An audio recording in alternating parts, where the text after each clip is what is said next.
दिव्यांग सेवी एवं हिंदी के चर्चित युवा कवि व कथाकार श्री गोलेंद्र पटेल जी ने मूर्धन्य कथाकार शिव प्रसाद सिंह की नन्हों कहानी रिकॉर्डिंग करने के लिए भेजे हैं ताकि दिव्यांग यानी दृष्टिबाधित मतलब नेत्रहीन विद्यार्थीगण इसे सुन सकें। कहानी का पाठ करने से पहले मैं शिव प्रसाद सिंह के बारे में 2 शब्द कहना चाहती हूँ। Shiv Prasad Singh, the 19th of August 1928, 28 सितंबर 1998 हिंदी के साहित्यकार थे। डॉक्टर शिव प्रसाद सिंह का जन्म 19th of August 1928 को बनारस के जलालपुर गांव में एक जमींदार परिवार में हुआ था।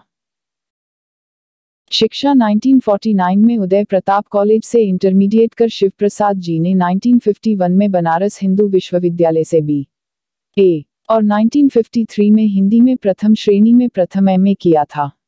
स्वर्ण पदक विजेता डॉक्टर शिव प्रसाद सिंह ने M.A. में कीर्तिलता और अवहट भाषा पर जो लघु शोध प्रबंध प्रस्तुत किया, उसकी प्रशंसा राहुल सांकृत्यायन और डॉक्टर हजारी प्रसाद द्विवेदी ने की थी।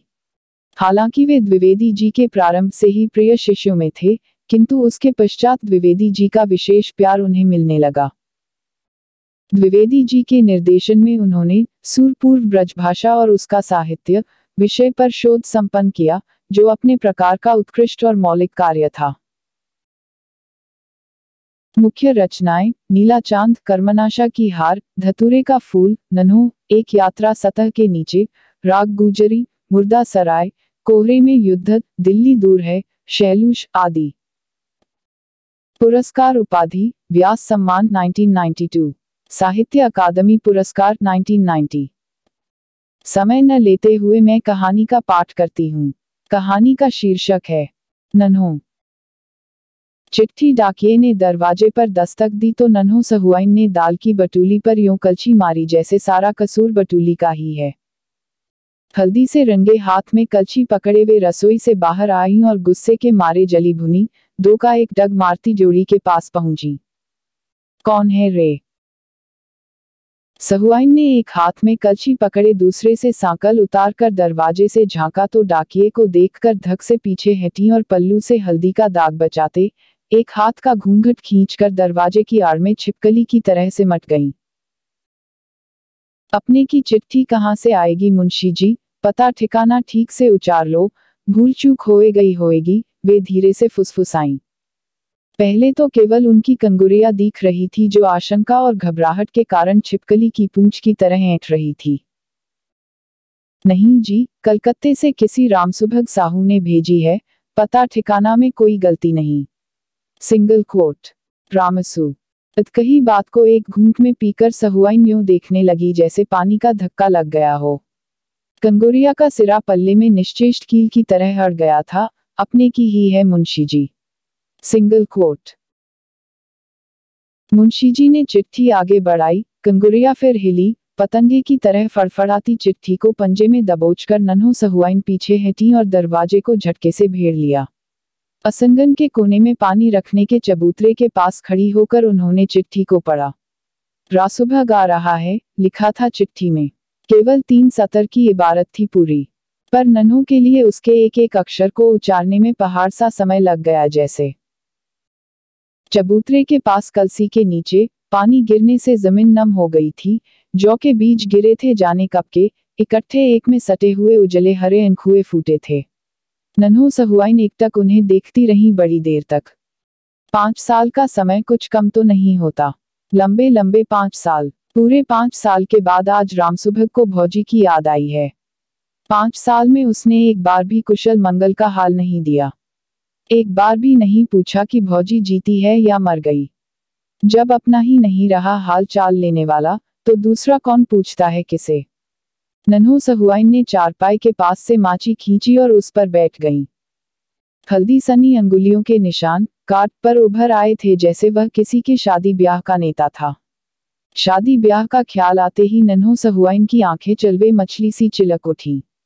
जाने कितनी बार सोचा है उन्होंने अपनी शादी के बारे में। कई बार सोचा, इस दुखदाई बात को फिर कभी न सोचूंगी। जो भाग में न था उस पर पछतावा क्या। पर वह औरत क्या अपनी शादी पर न सोचे, और एक ऐसी औरत जिसकी शादी उसकी जिंदगी का दस्तावेज बनकर आई हो, जिंदगी सिर्फ उसकी गिरोही नहीं बनी, उसने तो नन्हों के समूचे जीवन को रेत भरी परती की तरह वीरान कर दिया। गांव की सभी औरतों की तरह नन्हों का भी ब्याह हुआ। उसकी भी शादी में वही हुआ जो सभी शादियों में होता है। बाजा गाजा, हल्दी सिंदूर, मौज उत्सव, हंसी रुलाई, सब कुछ वही। एक बात में जरूर अंतर था कि नन्हों की शादी उसके मायके में नहीं, ससुराल में हुई। इस तरह की शादियां भी कोई नई नहीं हैं, जो जिंदगी के इस महत्वपूर्ण मौके का भी उत्साह और इच्छा के बावजूद रंगीनियों से बांधने के उपकरण नहीं जुटा पाते, वे बारात चढ़ाकर नहीं, डोला उतार कर शादी करते हैं। इसलिए नन्हों की शादी भी डोला उतार कर ही हुई, तो इसमें भी कोई खास बात तो नहीं हो गई। नन्हों का पति मिश्रीलाल एक पैर का लंगड़ा था, पैदाइशी लंगड़ा। उसका दायां पैर जवानी में भी बच्चों की बांह की तरह ही मुलायम और पतला था। डंडा टेक कर फुदकता हुआ चलता। नाक नक्शे से कोई बुरा नहीं था, वैसे काला चेहरा, उभरी हुई हड्डियों की वजह से बहुत वीरान लगता। घर में किराने की दुकान होती, जिसमें खाने पीने के जरूरी सामानों के अलावा तंबाकू, बीड़ी, माचिस और जरूरत की कुछ सब्जियां भी बिकती। अक्सर सब्जियां बासी पड़ी रहती, क्योंकि अनाज से बराबर के भाव खरीदने वाले अच्छे गृहस्था भी मेहमान के आने पर ही इस तरह का सौदा किया करते।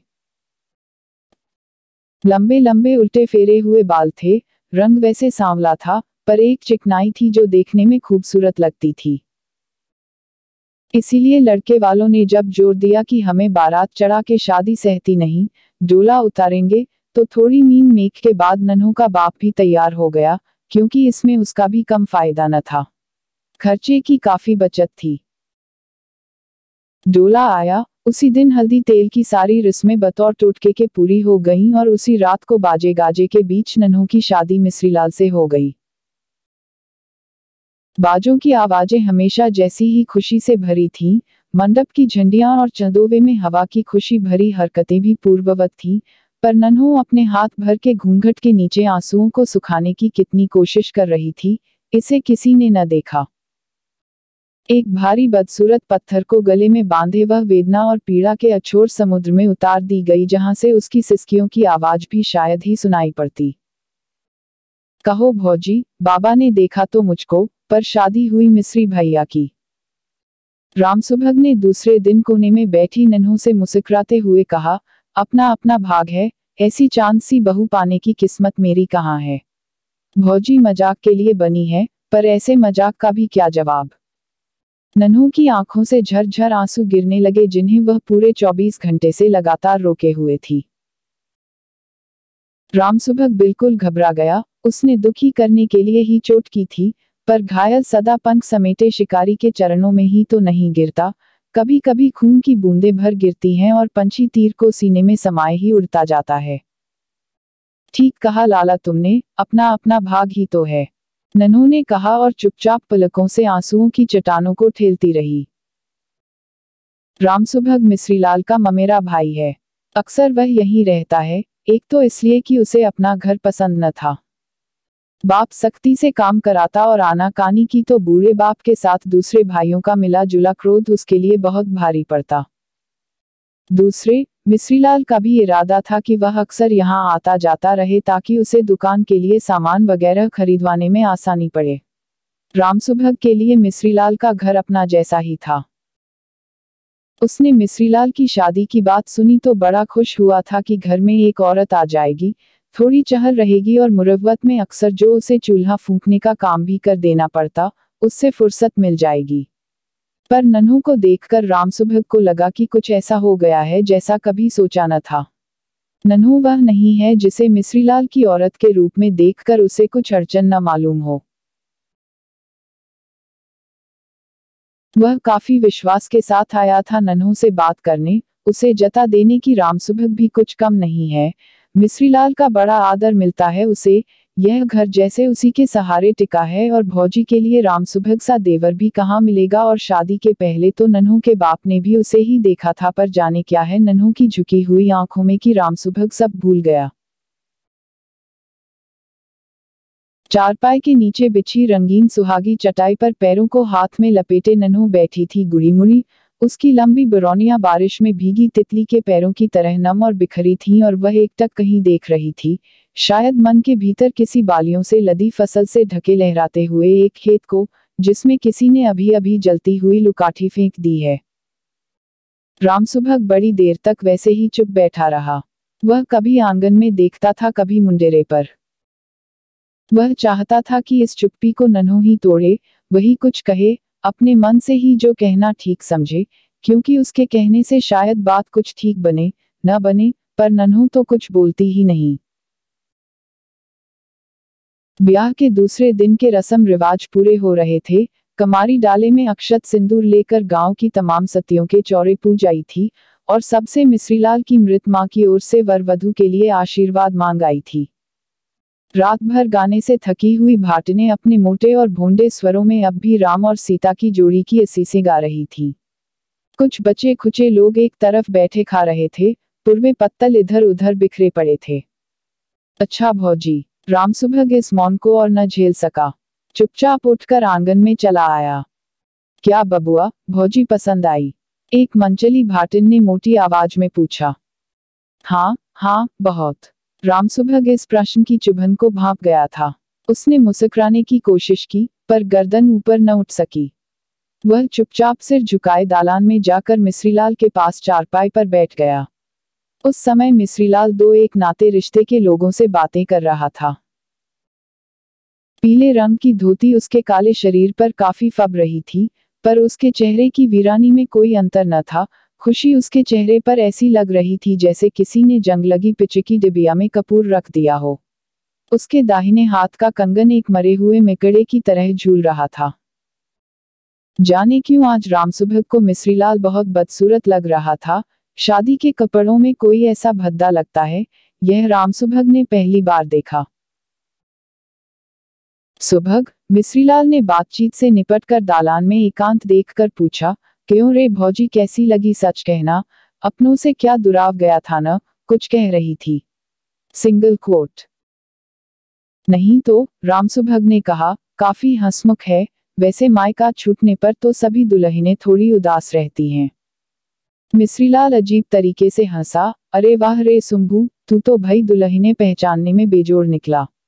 उदास क्यों लगती है भला वह? किसी परिवार वाले घर में जाती, सास जेठानियों की धौंस से कलेजा फट जाता, दिन रात कांव कांव। यहाँ तो बस दो परानी हैं, राज करना है कि नहीं? Single coat. रामसुभग गर्दन झुकाए चारपाई के नीचे देख रहा था। उसने वैसे ही हामी भर दी जैसे उसने पूरी सुनी ही ना हो। मिसरी सा। दरवाजे से कमारी ने पुकारा, बाबाजी बुला रहे हैं। चौके पर कंगन छूटने की साइड बीत रही है। मिश्रीलाल धीरे से उठे और फुदकते हुए चौके पर जा बैठे। लाल चूना में लपेटे, गुड़िया की तरह उठाकर नन्हों को कमारी ले आई और मिश्रीलाल की बगल में बिठा दिया। मिश्रीलाल की शादी हुए एक सतवारा बीत चुका था। इस बीच जाने कितनी बार रामसुभग नन्हों के पास बैठा। नन्हों के पास बैठने में उसे बड़ी घुटन महसूस होती। उसे हर बार लगता कि वह गलती से आ गया। उसका मन हर बार एक अजीब किस्म की उदासी से भर जाता। वह सोचता कि अब उसके पास नहीं जाऊंगा, जो होना था सो हो गया, पर उसका जी नहीं मानता। नन्हों ने इस बीच मुश्किल से उससे दो चार बातें की होंगी। कभी शायद ही उसकी ओर देखा होगा, पर पता नहीं उन झुकी हुई बरौनियों से घिरी आंखों में कैसा भाव है कि रामसुभग खींचा चला आता है। वे आंखें उसे कभी नहीं देखती, कहीं और देखती हैं, पर उनका इस तरह देखना रामसुभग के मन में आंधी की तरह घुमड़ उठता है। वह बार बार सोचता कि शायद नन्हों के बाप के सामने वह दूल्हा बनकर न खड़ा होता तो नन्हों आज यहाँ न होती। झुकी हुई पलकों से घिरी इन आंखों की पीड़ा उसी की पैदा की हुई है। वही दोषी है, वही अपराधी है। रामसुभग इसीलिए नन्हों के पास जाने को विकल हो उठता है, पर पास पहुंचने पर यह विकलता कम नहीं होती। उसकी मां ने बहू को मुंह दिखाई देने के लिए 2 रुपए न्योता के साथ भेजे थे, पर नन्हों को देखकर उसकी हिम्मत न होती कि वे रुपए मां की ओर से उसे दे दे। वह बाजार से सिल्क का एक रुमाल भी खरीद लाया। रुपए उसी में बांध लिए, पर रुमाल हमेशा उसकी जेब में पड़ा रहा। वह उसे नन्हों को दे न सका। क्यों लाला, इतने उदास क्यों हो? एक दिन पूछा था नन्हों ने। यहाँ मन नहीं लगता, भाई भौजाइयों की याद आती है होगी। Single quote. नहीं तो, उदास कहाँ हूँ, तुम जो हो। रामसुभग ने मुस्कुराते हुए कहा। मैं? हाँ, मैं तो हूँ ही, पर लाला, मैं तो दुख की साझीदार हूँ। सुख कहाँ है अपने पास जो दूसरों को दूं। उदासी में पली, उदासी में ही बढ़ी। जन्मी तो माँ मर गई, बड़ी हुई तो बाप को बोझ बनी। मैं भला दूसरे की उदासी क्या दूर कर सकूंगी। Single quote. देखो भौजी, रामसुभग ने पूरी साझेदारी से कहा, जो होना था वह हो गया। दिन रात घुलते रहने से क्या फायदा। कुछ खुश रहा करो, थोड़ा हंसा करो। Single quote. नन्हू मुस्कुराने लगी। अच्छा लाला, तुम कहते हो तो खुश रहा करूंगी, हंसूंगी, पर बुरा न मानना, बेबान के काम में थोड़ी देर लगती ही है। उस दिन रामसुभग बड़ा प्रसन्न था। सिर का भारी बोझ हट गया, जैसे किसी ने कलकते हुए कांटे को खींच कर निकाल दिया। नन्हू का मुस्कुराना भी गजब है, वह सोच रहा था। उदास रहेगी तब भी, मुस्कुराएगी तब भी, हर हालत में जाने क्या है उसके चेहरे में जो रामसुभग का मन उचाट देता है। गांव में घूमता रहे, बाजार से सौदा लाता रहे, लोगों के बीच में बैठकर गप्पे हाँकता रहे। नन्हू के चेहरे की सुध आते ही एक रस सूत झटके से टूट जाता, सोई सतह में लहरें वृत्ताकार घूमने लगती। सन्नाटे में जैसे मंदिर के घंटे की अनुगूंज झंझना उठती। चैती हवा में गर्मी बढ़ गई थी। उसमें केवल नीम की सुवासित मंजरियों की गंध ही नहीं, एक नई हरकत भी आ गई थी। उसकी लपेट में सूखी पत्तियां, सूखे फूल, पकी फसलों की टूटी बालियां तक उड़कर आंगन में बिखर जाती।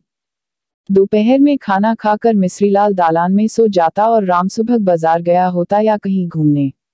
नन्हू घर में अकेली बैठी सूखे पत्तों का फड़फड़ाना देखती रहती। उसके आंगन के पास भी खंडहर में नीम का पेड़ था। ऐसे दिनों में जब नीम हरी निबोरियों से लद जाता, वह ढेर सी निबोरियां तोड़कर घर ले आती और उन्हें तोड़ तोड़कर ताजे दूध से गालों पर तरह तरह की तस्वीरें बनाती। शीशे में ठीक एपन की पुतरी मालूम होती। रामलीला में देखा था, राम और सीता बनने वाले लड़कों के गालों पर ऐसी ही तस्वीरें बनती थीं। हवा का एक तेज झोंका आया, किवाड़ झटके से खड़खड़ाया, देखा, सामने रामसुभग खड़ा था मुस्कुराता हुआ।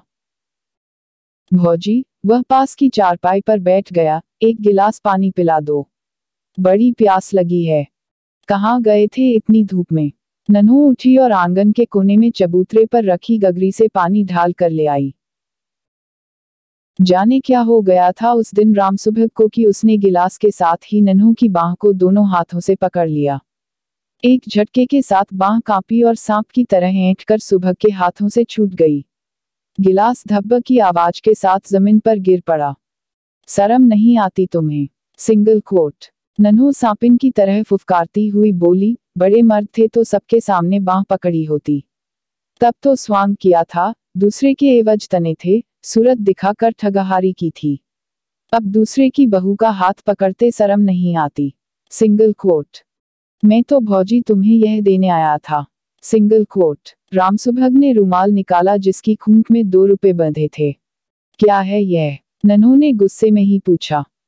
मुंह दिखाए के रुपए हैं। कई बार सोचा देने को, पर दे न सका। उसने रुमाल वहीं चारपाई पर रख दिया और लड़खड़ाता हुआ बाहर चला गया। सारा आंगन झूले की तरह डोल रहा था। गांव की गलियां, दरवाजे जैसे उसकी ओर घूर रहे थे। उसी दिन वह अपने गांव चला गया। 2 महीने बीत गए, रामसुभग का कोई समाचार न मिला। मिश्रीलाल कभी उसकी चर्चा भी करता, तो नन्हू को चुप देख, 1-2 बातें चलाकर मौन हो जाता। दुकान के लिए सारी चीजें रामसुभग ही खरीद कर लाता था। उसके न होने से मिश्रीलाल को बहुत तकलीफ होती। किसी लद्दू, टट्टू या बैलवाले से सामान तो मंगवा लेता, पर चीजें मन माफिक नहीं मिलती और उनके साथ बाजार जाकर चीजें खरीदने में उसे काफी दिक्कत भी होती। दोपहर के वक्त, जबकि सूरज सिर पर तपता होता, लू में डंडे के सहारे टेकता, पसीने से लथपथ किसी तरह वह घर पहुंचता। इस तरह की आवाजाही में एक दिन उसे लू लग गई और वह बिस्तर पर गिर पड़ा। नन्हू ने आम के पन्ने पिलाए, हाथों और पैरों में भुने आम की लुगदी भी लगाई, पर ताप कम न हुआ। पीड़ा के मारे वह छटपटाता रहा। नन्हू घर से निकलती न थी, किसी से मदद मांगना भी मुश्किल था। उसने कमारी को बुलाकर रामसुभग के गांव भेजा। कहलाया कि कुछ सोचने विचारने की जरूरत नहीं है, खबर मिलते ही जल्दी से जल्दी चले आवें। 3-4 घड़ी रात गए। रामसुभग मिश्रीलाल के दरवाजे पर पहुंचा तो वहां काफी भीड़ थी। भीतर औरतों के रोने की चीत्कार गूंज रही थी। बाहर मिश्रीलाल का शव रखा था। नन्हो विधवा हो चुकी थी। रामसुभग मिश्रीलाल के क्रियाकर्म में लगा रहा। नन्हो से कुछ कहने की उसे फुर्सत ही न मिली। कभी सामने नन्हो दिख भी गई तो उसमें इतना साहस न हुआ कि सांत्वना के 2 शब्द भी कह सके। कांच की चूड़ियां भी किस्मत का अजीब खेल खेला करती हैं। नन्हो जब इन्हें पहनना नहीं चाहती थी तब तो ये जबरदस्ती उसके हाथों में पहनाई गईं, और अब इन्हें उतारना नहीं चाहती तो लोगों ने जबरदस्ती उसके हाथों से उतरवा दिया। कारपरोजन के घर में इतनी फुर्सत ही कहाँ थी कि नन्हो बैठ जाती। परंतु कभी कभी दोपहर में 2-1 घड़ी फुर्सत मिलती तो वह अपनी उसी सुहागी चटाई पर बैठी हुई चुपचाप आंगन में देखा करती। रामसुभग उसके इस देखने के ढंग से इतना परेशान हो जाता कि कामकाज के बीच में भी नन्हो की वे तिरती आंखें उसके हृदय को बेधने लगती। आंगन में इधर उधर आने जाने में वह घबराता, कहीं नन्हो पर नजर न पड़ जाए, इसीलिए गांव के दूसरे लोगों को काम सौंपकर वह बाहर के कामों में सुबह से शाम तक जुटा रहता। क्रियाक्रम बीत जाने पर वह घर में कम ही बैठ पाता। अक्सर सौदा सामान खरीदने बाजार निकल जाता या खाली रहा तो गांव में किसी के दरवाजे पर बैठा दिन गुजार देता। कई महीने बीत गए। बरसात आई और गई। पानी सूख गया। बादलों का घिरना बंद हो गया।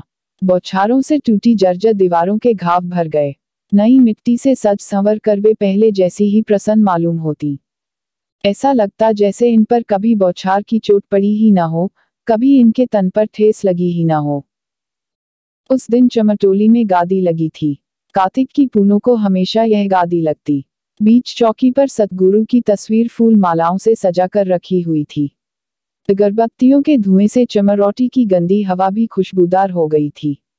कीर्तन मंडली बैठी हुई थी। गांव की औरतें, बूढ़े बच्चे इकट्ठे होकर भजन सुन रहे थे। जो तुम बांधे मोह फांस हम प्रेम बंधन तुम बांधे, अपने छूटन की जतन करहु हम छूटे तुम आराधे। जो तुम गिरिवत औ हम मोरा, जो तुम चंदा हम भय चकोरा। माधव तुम तोरहु तो हम नहीं तोरही, तुम सो तोर कवन सो जोरही। काफी देर तक कीर्तन चलता रहा। नन्हो लौटी तो उसके मन में रैदास के गीत की पंक्तियां बार बार गूंजती रहीं। तुम तोरहु तो हम नहीं तोरही, वह धीरे धीरे गुनगुना रही थी। दालान का दरवाजा रामसुभग ने बंद कर रखा था। सांकल खटखटाई तो उसने आकर दरवाजा खोला। इतनी रात को इस तरह तुम्हारा गली गली में घूमना ठीक नहीं है भौजी। जाने कहाँ का साहस आ गया था उसे। रामसुभग दरवाजा बंद करते हुए बोला। नन्हो ने और कुछ न कहा। मैं तुम्ही से कह रहा हूँ। नन्हो एक झटके के साथ घूमी। रामसुभग के चेहरे पर उसकी आंखें इस तरह टिकी थीं मानो बेकर भीतर घुस जाएंगी। इतनी कलक होती है तो पहले ही ब्याह कर लिया होता। इस तरह डांट रहे हो लाला, जैसे मैं तुम्हारी जोरू हूं। खबरदार, फिर कभी आंख दिखाई तो। रामसुभग माथा पकड़कर बैठ गया। गुस्से और ग्लानि के मारे उसका सारा बदन जल रहा था, पर मुंह से एक शब्द भी न निकला। उसने चादर खींचकर मुंह ढक लिया और भीतर ही भीतर उफनता उबलता रहा। और तब से 5 बरस बीत गए। आज पहली बार रामसुभग की चिट्ठी आई है कि वह कलकत्ते से गांव आ रहा है। ये 5 बरस जाने नन्हो ने कैसे बिताए हैं। रामसुभग उसी रात को लापता हो गया। रोते रोते नन्हो की आंखें सूज गईं। मेरा कोई न होगा, मैं अकेली रहने के लिए ही जन्मी हूं। वह अपने को धिक्कारती, कलती। कभी मन पूछता पर इसमें मेरी क्या गलती थी। मैं तो गादी देखने भर चली गई थी। कौन नहीं गई थी वहां, मैंने क्या कर दिया था ऐसा। हाँ, गलती जरूर थी। मैं विधवा हूं, उत्सव तमाशा मेरे लिए नहीं है।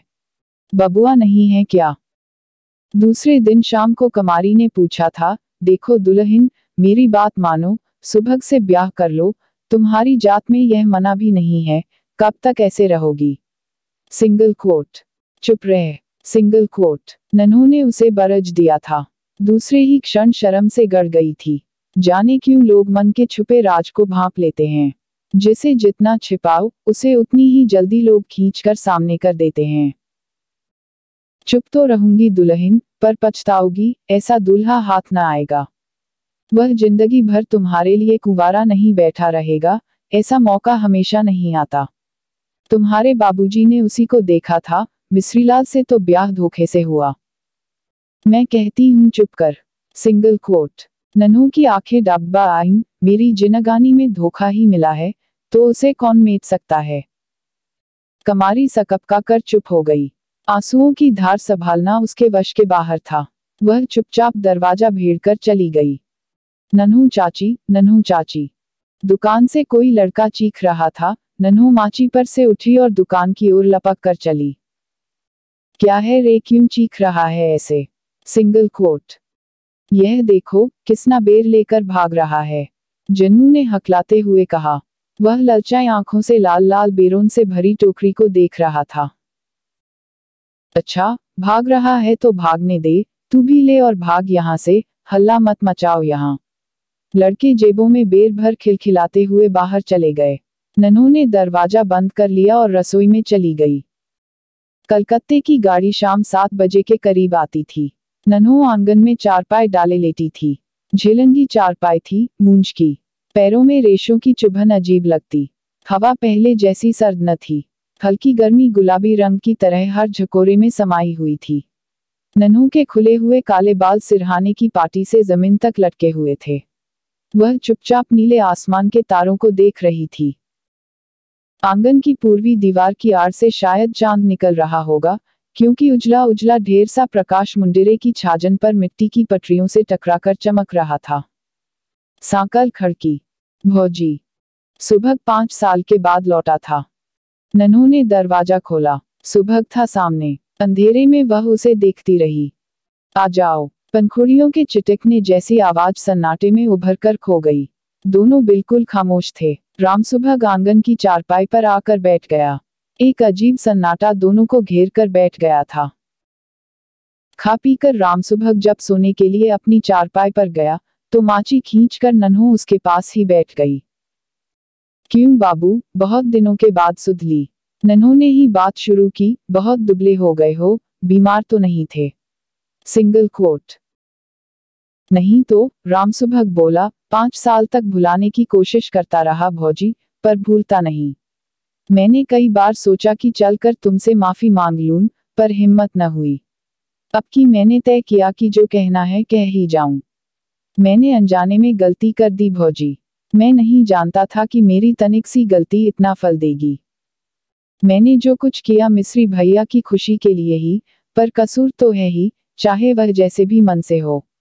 रामसुभग ने जमीन पर देखते हुए कहा, मेरे कसूर को तुम ही माफ कर सकती हो। कसूर कैसा लाला, तुम जिसे कसूर कहते हो वह मेरे भाग्य का फल था। तुम समझते हो कि बाबूजी को कुछ नहीं मालूम था। मालूम तो उन्हें भी हो गया जब डोला भेजने की बात हुई। बिगड़ने वाली बात को सभी पहले से जान लेते हैं बाबू। जिनके पास बल है उसे नहीं होने देते, जो कमजोर है उसे धोखा कहकर छिपाते हैं। बाबू को सब मालूम हो गया था, पर अच्छे घर के लिए जो चाहिए वह बाबू कहाँ से लाते। इसमें तुम तो एक बहाना बन गए, तुम्हारा क्या कसूर है इसमें। Single quote. नन्हू ने आंचल से आंखें पोंछ ली। रामसुभग बेवकूफ की तरह आंखें फाड़कर अंधेरे में नन्हू को देखता रहा। अच्छा बाबू, थके हो, सवेरे बातें कर लूंगी। नन्हू उठकर अपने घर में चली गई। रामसुभग 3 दिन तक रहा। 3 दिनों में शायद ही वह 1-2 बार गांव में घूमने गया। दिन रात नन्हू से बातें करना ही उसका काम था। दुनिया भर की बातें, कलकत्ते की, बाप की, माँ की, भाइयों और भौजाइयों की। नन्हू रामसुभग को एकदम बदली हुई लगती। उसकी आंखों में जब पहले जैसी तीखी चमक नहीं थी, उसके स्थान पर ममता और स्नेह का जल भरा था। अब वह एकटक सुनसान कोने को नहीं देखती थी, पर बरौनियों में नमी अब भी पहले जैसी ही थी। नन्हू को इस नए रूप में देखकर सुभग का मन नई आशा से भरने लगा। तो क्या यह सब हो जाएगा, क्या भाग्य की गणना फिर सही हो जाएगी। पर नन्हू से कुछ कह पाना उसके लिए सदा ही कठिन रहा है। वह आज भी पिछली 2 घटनाओं को भूला नहीं था, पर नन्हू भी तो ऐसी पहले न थी। आज नन्हू को फिर पुरानी बातें याद आ रही हैं। रैदास के गीत की पंक्ति न जाने फिर क्यों बार बार याद आने लगी है। जो तुम तोरहू तो हम नाही तोरही, तुम सो तोर कवन सो जोरही। Single quote. वह खुश है, प्रसन्न है, पर रामसुभग को चैन नहीं। शायद चलने की बात करूं तो वह कुछ खुल के कहेगी। इसी आशा से उस दिन सुबह ही सुभग ने कहा, भौजी, अब मैं गांव जाऊंगा, आज रात वाली गाड़ी से। क्यों बाबू, मन नहीं लग रहा है? Single quote. मन तो लग रहा है, पर। Single quote. अच्छा, ठीक है। रामसुभग इस उत्तर से कुछ समझ न सका। वह मन मारे अपने कमरे में बैठा रहा। शायद चलते वक्त कुछ कहे, शायद फिर लौट आने के लिए आग्रह करे। शाम को अपना सामान बांधकर जब सुभग तैयार हुआ, तो नन्हो अपने घर से निकल कर आई। तैयारी हो गई लाला। Single quote. हाँ। नन्हो ने आंचल से हाथ निकाला और रामसुभग की ओर हाथ बढ़ाकर कहा, यह तुम्हारा रुमाल है लाला। रामसुभग काठ की तरह निश्चेष्ट हो गया, पर इसे तो मैंने मुंह दिखाई में दे दिया था भाभी।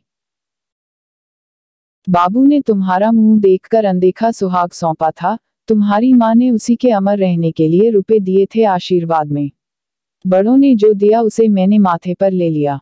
मैं कमजोर थी बाबू, भाग्य से हार गई। पर आज तो मैं अपने पैरों पर खड़ी हूँ, आज मुझे तुम हारने मत दो। तुम्हारा रुमाल मेरे पांव बांध देता है लाला, इसी से लौटा रही हूँ, बुरा न मानना। रामसुभग ने धीरे से रुमाल ले लिया। नन्हो उसका जाना भी देख न सकी। आंखें जल में तैर रही थीं। दिए की लौ जटामासी के फूल की तरह कई फांकों में बंट गई। नन्हो ने किवाड़ तो बंद कर लिया, पर सांकल न चढ़ा सकी। धन्यवाद।